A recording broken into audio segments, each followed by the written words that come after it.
Et nous avons le plaisir d'accueillir Laure Chaban, qui est conservateur des musées du Second Empire au Palais de Compiègne, et en particulier des collections de peinture et d'art décoratif. Elle a participé à de nombreuses expositions consacrées au Second Empire. Elle a été en particulier commissaire de Napoléon III à la reine Victoria, des écrins impériaux L'appareil et l'apparence, de Folie textile, mode et décoration sous le Second Empire, de Marcello, une femme artiste entre cour et bohème, et de l'actuelle exposition qui est consacrée à Winterhalter, donc au Palais de Compiègne. Nous lui donnons la parole pour une vingtaine de minutes sur le thème suivant, du Second Empire au musée, l'exemple de Compiègne. Donc je remercie les organisateurs du colloque de m'avoir invité à évoquer l'entrée du Second Empire au musée et plus particulièrement le cas de Compiègne. Le Palais de Compiègne comporte aujourd'hui 2 musées du Second Empire, le musée du Second Empire proprement dit et le musée de l'Impératrice. Dans le paysage muséal français, il a joué un rôle pionnier dans l'évocation et dans la mise en valeur de cette période. À ce titre, il constitue un point d'observation intéressant pour envisager la manière dont cette période controversée a pu être abordée et présentée au XXe siècle.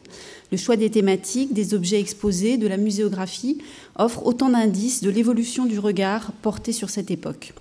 Sous le règne de Napoléon III, le palais avait été l'un des hauts lieux de la vie de cour. Plusieurs intervenants ont fait allusion aux fameuses séries qui se tenaient à Compiègne.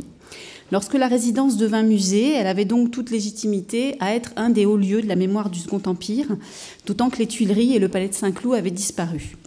L'idée d'un musée ne germa qu'à partir des années 1910. Ce fut Arsène Alexandre, conservateur avant la Première Guerre mondiale, qui vers 1909 envisagea de créer un musée du Second Empire à Compiègne.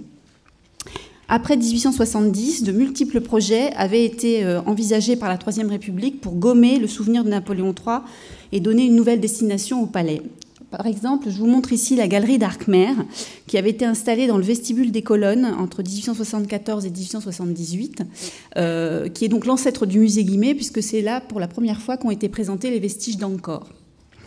Au temps d'Arsène Alexandre, les réserves comportaient encore des ensembles de mobilier, mais il restait relativement peu d'objets de la vie courante. Et dans le parcours de visite des appartements impériaux, seul le salon de famille était explicitement présenté dans un état Second Empire.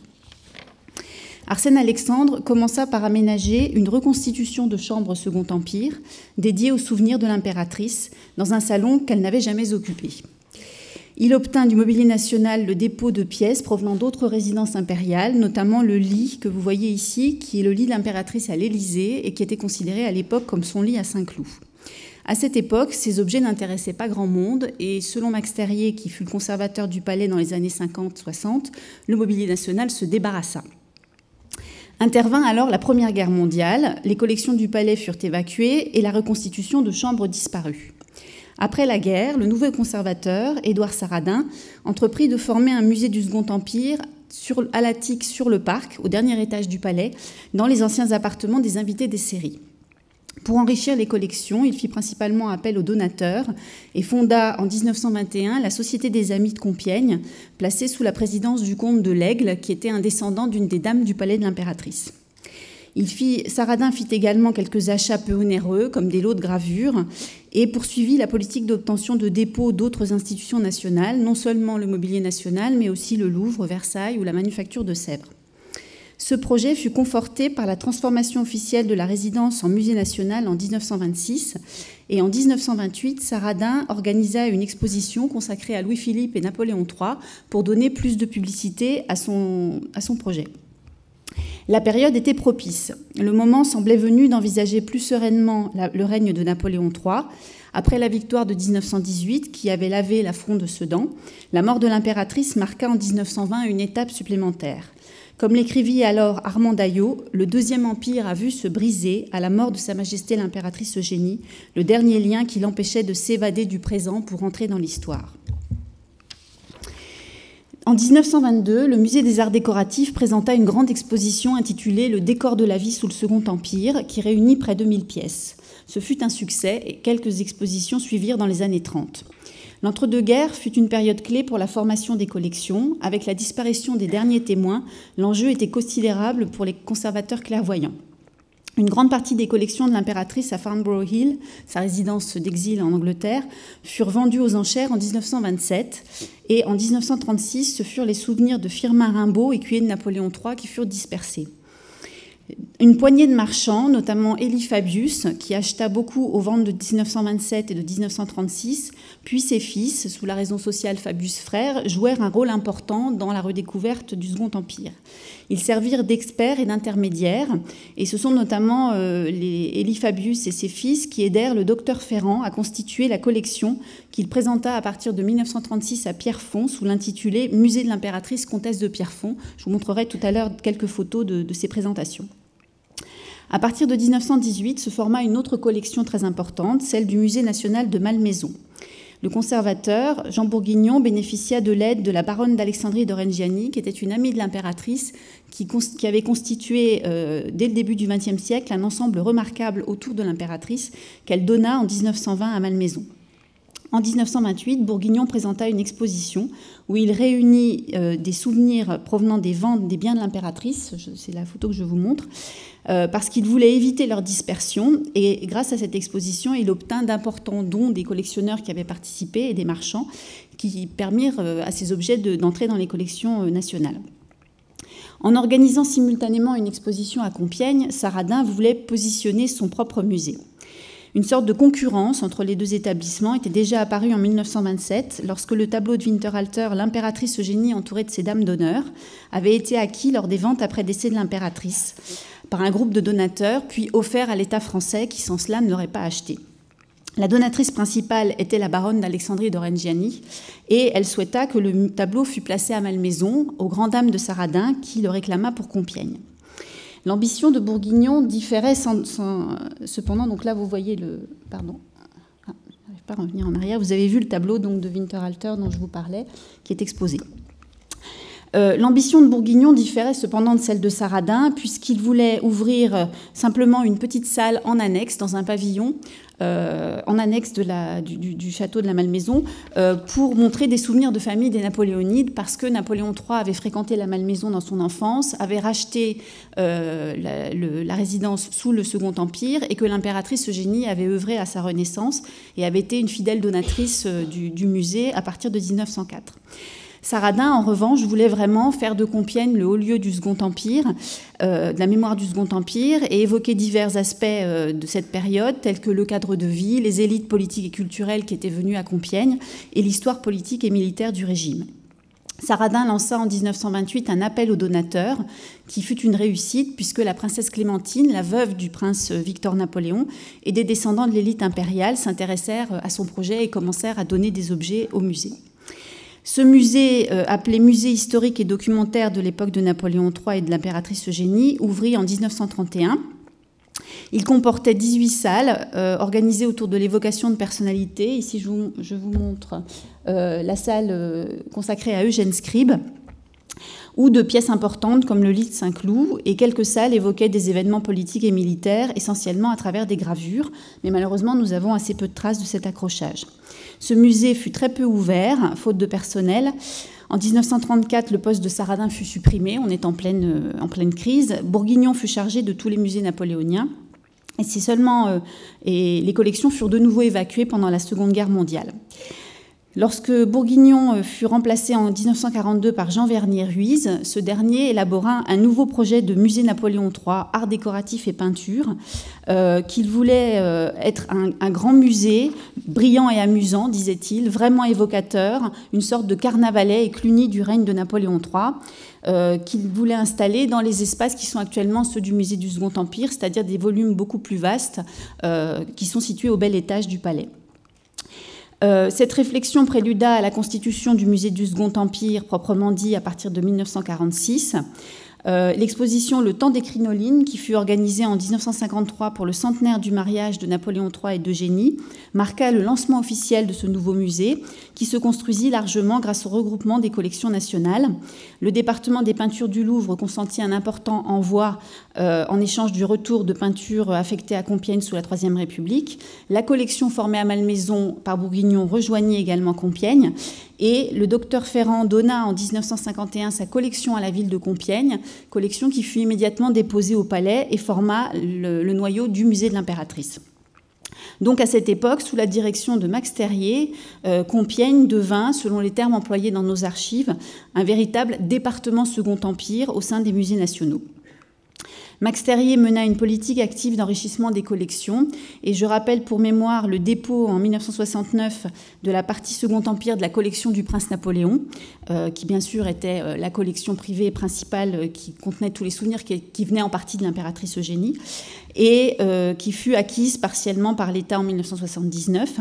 Et puis, bien sûr, dans les années 80, la préparation de l'ouverture du musée d'Orsay suscita de nouveaux mouvements d'œuvres des collections nationales et certaines peintures envoyées à Compiègne retournèrent à Paris.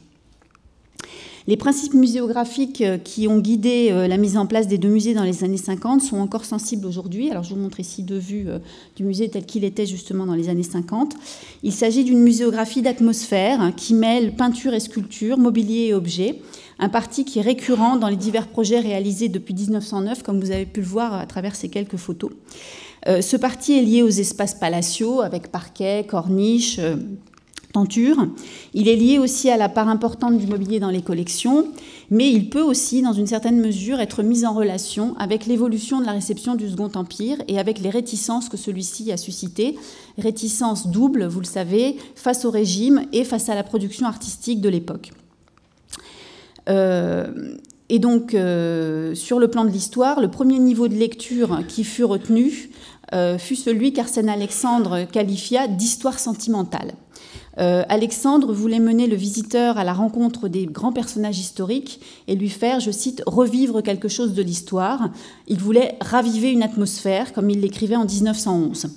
Et donc, c'est cet esprit d'atmosphère qui a motivé le recours à ces mises en scène, qui ne sont pas des restitutions, car elles ne se réfèrent pas à un état historique, ni tout à fait des period rooms, parce qu'elles sont bâties autour de l'évocation d'un personnage. Tel était le cas de la chambre d'Eugénie en 1911. Tel était le cas aussi sans doute de plusieurs des salles du musée de Saradin et du musée du Docteur Ferrand à Pierrefonds. Alors ici, je vous montre une vue actuelle du musée du Second Empire où vous retrouvez cette muséographie mêlant peinture, sculpture, mobilier, dans des décors très, très riches. Même chose, vous retrouvez le lit que je vous ai montré tout à l'heure dans sa présentation actuelle avec du mobilier qui provient majoritairement de l'impératrice Eugénie et donc la chambre en 1909. Et donc ici, une vue du musée Ferrand à Pierrefonds, petit musée privé qui fonctionna donc de 1936 au début des années 50 et où on trouvait aussi ce type de mise en scène. Qu'on retrouve encore aujourd'hui, je vous montre une photo au musée de l'impératrice tel qu'il est présenté actuellement. Donc la valeur de souvenir intime de l'objet était au cœur de cette démarche, qu'il soit contextualisé, comme ici, avec des souvenirs de l'impératrice, ou simplement présenté en vitrine, comme c'était le cas à Malmaison dans le petit musée formé par Bourguignon, ou comme c'était le cas aussi au musée Ferrand, ici une vitrine avec des souvenirs du prince impérial. Et donc, ces objets étaient souvent de simples objets du quotidien, comme vous le voyez ici pour le prince impérial, mais qui prenaient valeur de documents historiques, comme on l'écrivait à l'époque, et même, comme disait Bourguignon, de reliques émouvantes de la famille impériale et de son entourage. Il faut rappeler que l'impératrice Eugénie elle-même avait contribué à cette abondance de souvenirs, puisqu'elle a conservé de nombreux objets dont elle pensait qu'un jour ils auraient une valeur historique, dont elle avait fait un véritable musée à Farnborough Hill, et ce sont souvent ces objets qu'on retrouve dans nos collections. L'impératrice Eugénie fut dès avant sa mort l'héroïne principale de cette histoire sentimentale.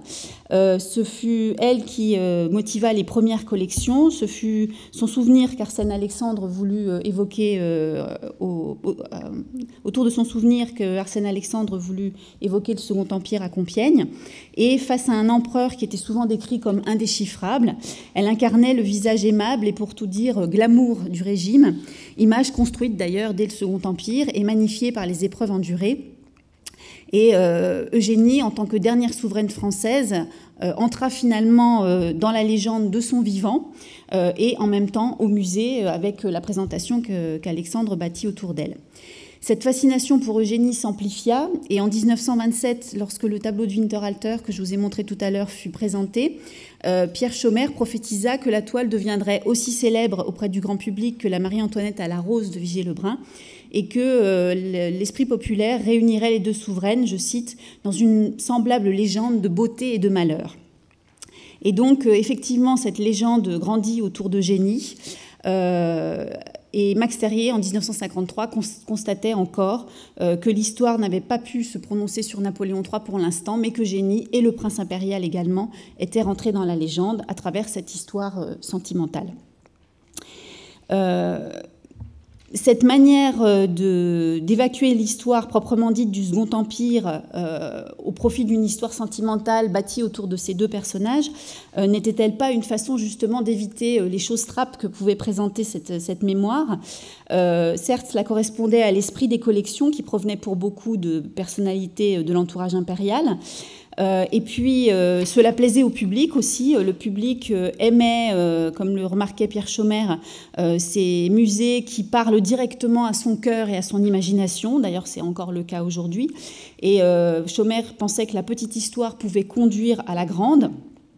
Mais en tout cas, par la suite, surtout à l'époque de Max Terrier, il y eut un véritable effort pour mettre en œuvre une véritable démarche d'historien avec une approche critique. Max Terrier dédia le musée de l'Impératrice à cette approche sentimentale, et au musée du Second Empire, il ne voulut pas se limiter à l'évocation des souverains. Il voulait montrer l'importance de la période pour la naissance de la société moderne, pour le rayonnement de la France, l'essor économique, et il voulait aussi montrer d'une certaine manière l'envers du décor, c'est-à-dire le contraste, je cite, entre la pire misère et le luxe le plus voyant. Certes, Max Terrier était conscient qu'il était difficile de montrer cela à travers des objets, ce qui est toujours le défi du musée. Et pour l'exposition inaugurale Le Temps des Crinolines, il fit le choix d'évoquer la part la plus brillante du règne, car il jugeait qu'elle était la plus favorable aux arts. Dans le musée permanent, il n'évoqua ni le coup d'État, ni la guerre de 70 et la Commune de façon détaillée. La chute du régime fut évoquée sur le mode du souvenir par les ruines des Tuileries que vous avez actuellement à l'entrée de l'exposition spectaculaire Second Empire, tableau de Meissonnier, et aussi par une vitrine de souvenirs, de débris du palais des Tuileries après l'incendie. Max Terrier fit le choix d'organiser le parcours de manière thématique et conserva cette muséographie d'atmosphère dont nous avons vu des exemples, parce qu'il refusait explicitement de structurer le discours, de donner une certaine version de l'histoire du Second Empire. Il préférait juxtaposer des documents à charge et à décharge et laisser le visiteur juge. Alors, par exemple, dans ses contrepoints au faste du régime, il utilisa beaucoup d'aumiers, auxquels une salle était consacrée à l'entrée du musée. Il y avait beaucoup de pièces d'art graphique dans le musée tel qu'il a été conçu dans les années 50 que nous avons retiré il y a quelques décennies pour des raisons de conservation, puisqu'aujourd'hui on ne peut plus laisser des gravures ou des aquarelles en permanence exposées. De même, je vous montre un autre exemple de contrepoint intéressant. Max Terrier accrocha ce qu'on appelle le vagabondage d'Alfred Stevens, que vous voyez à droite de l'écran, qui se trouve aujourd'hui au musée d'Orsay, dans la même salle que de grands symboles de la gloire du régime, notamment les deux portraits de l'impératrice et de Napoléon III par Winterhalter, enfin d'après Winterhalter, et la courtisane qui se trouvait aux Tuileries, pour montrer justement ce contraste entre la dureté des conditions de vie pour les populations pauvres et puis le caractère fastueux du règne. Alors, je vais passer maintenant rapidement à la question de la réception de la production artistique du Second Empire, la façon dont elle a été traitée. À Compiègne, cette question s'est déjà posée par rapport au décor intérieur du palais, sachant qu'un des rôles attribués à un musée à l'époque était de former le goût du visiteur. Donc lorsque Arsène Alexandre recréa une chambre au Second Empire, il se sentit un peu obligé de se justifier face aux critiques. Il écrivit « L'épuration du style Second Empire s'est faite un peu trop férocement, à une certaine époque où la politique se trouvait mêlée étroitement au bric-à-brac lui-même.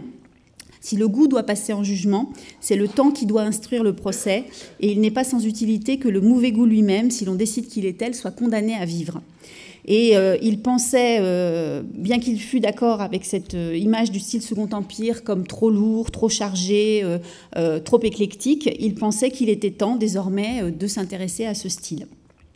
L'histoire de l'art et du style de cette période était en effet encore à écrire avant la Première Guerre mondiale.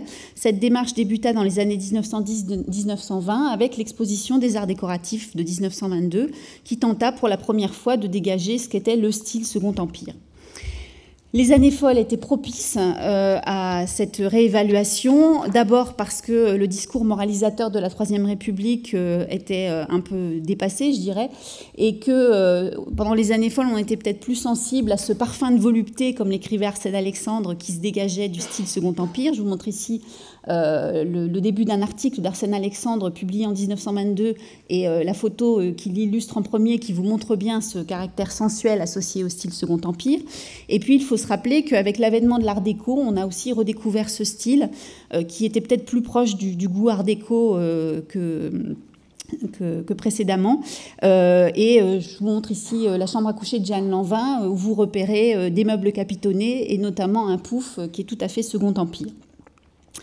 Paul Alfassa constatait en 1922, pour les uns, le Napoléon III se part du charme que conservent les souvenirs de jeunesse ou qui s'attachent à l'image mentale d'un temps déjà lointain de raffinement et d'élégance. Pour la plupart des gens, il n'est rien que le symbole d'une très grande laideur. Et donc, c'est surtout le pastiche qu'on reprochait au style Napoléon III.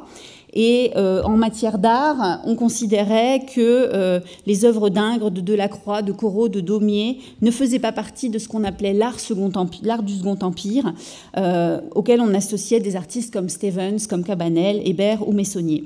Et à propos de Carpeaux, Arsène Alexandre écrivait « Tout admirable et passionnant qu'il soit, il n'est pas possible de ne pas considérer Carpeaux comme représentatif de l'époque. » Donc en somme, Carpeaux était presque trop bon artiste pour être un artiste du Second Empire.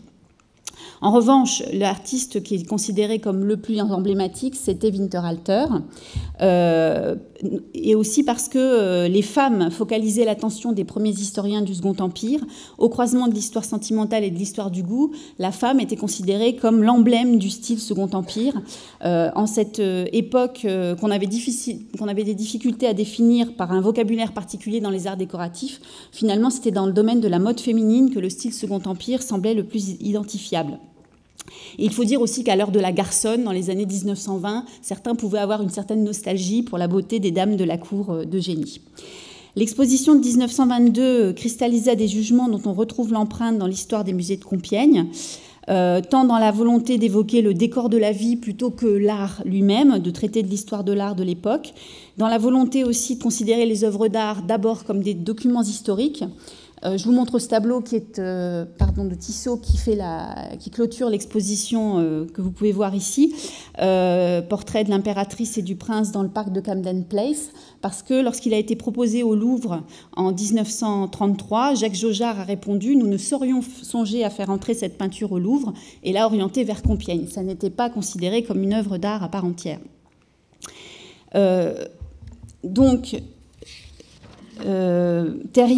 Max Terrier choisit aussi d'utiliser les œuvres d'abord comme des documents historiques.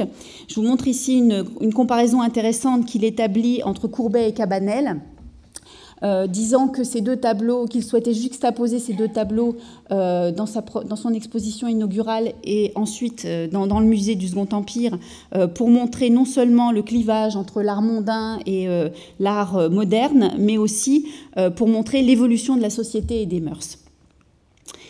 Les collections de peintures du musée du Second Empire présentent aujourd'hui encore une physionomie assez proche du périmètre qui a été défini par l'exposition de 1922 pour l'art du Second Empire, c'est-à-dire beaucoup de portraits, des sujets intimistes sur la fête impériale.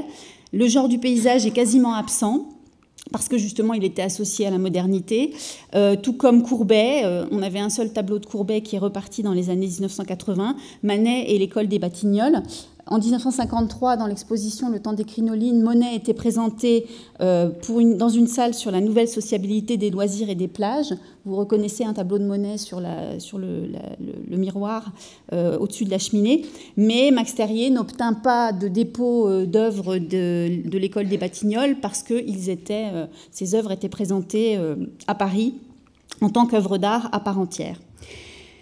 Les conservateurs de cette époque, Max Terrier et son équipe, voulaient laisser le visiteur se faire son idée, se former le goût sans donner une leçon de bon goût, ce qui ne les empêchait pas de porter un jugement très dur sur l'art du Second Empire. Je vous cite juste pour le plaisir la critique de Jacques Robiquet, conservateur adjoint sur la naissance de Vénus de Cabanel. Un navet qu'une confiserie de ville s'empressera probablement de reproduire sur ses boîtes à bonbons. Donc on avait vraiment la dent très dure. Jusque Jean-Marie Moulin lui-même, qui fut le successeur de Max Terrier et un des artisans de la grande exposition L'art en France sous le Second Empire en 1979, n'était pas davantage passionné par le style Napoléon III, mais il eut la clairvoyance, lui aussi, de faire rentrer dans les collections des œuvres de cette époque.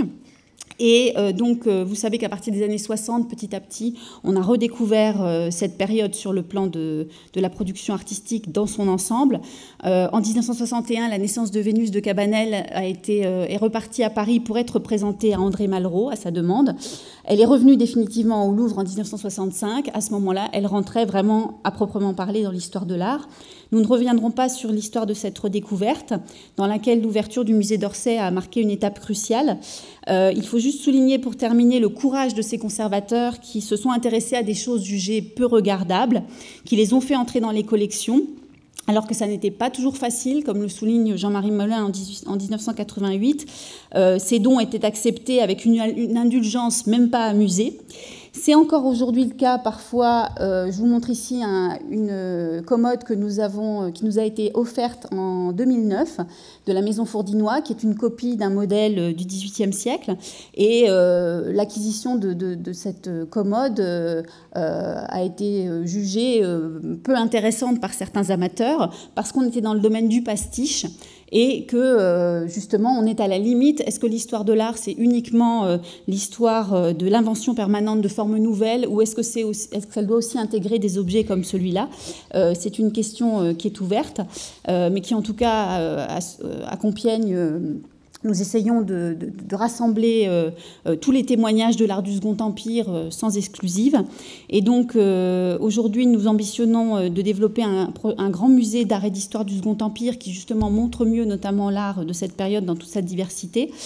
Pour terminer, je vous invite, un petit clin d'œil, à parcourir le livre d'or de l'exposition, où l'on trouve un florilège de ces passions franco-françaises autour du Second Empire, qui sont loin d'être éteintes et qui montrent que les réticences qu'on a vues au cours de cet exposé très rapide sont encore bien vivantes chez certains.